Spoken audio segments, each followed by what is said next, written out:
Tentative de déstabilisation des institutions de la République au Mali.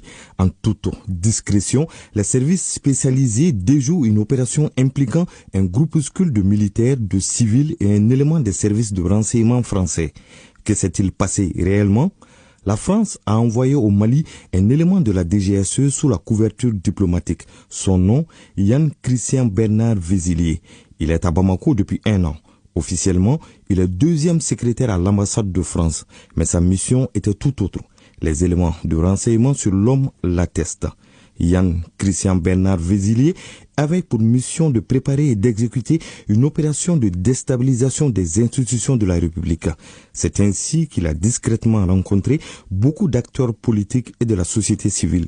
Il commençait à fréquenter aussi plusieurs grains à Bamako pour sonder l'opinion sur la marche de la transition. En vue d'atteindre l'objectif ultime recherché, l'agent de la DGSE française devait compter surtout sur certains officiers, sous-officiers et même de militaires radiés des rangs de l'armée. Peine perdue. Les services spécialisés veillent au grain. Tout le mouvement était surveillé comme du lait sur le feu. Début août, les arrestations commencent et c'est jusqu'au samedi 9 août 2025 qu'une note d'information tendancieusement élaborée circule sur des groupes WhatsApp annonçant l'arrestation du général de brigade Nema Sagara. La suite est connue.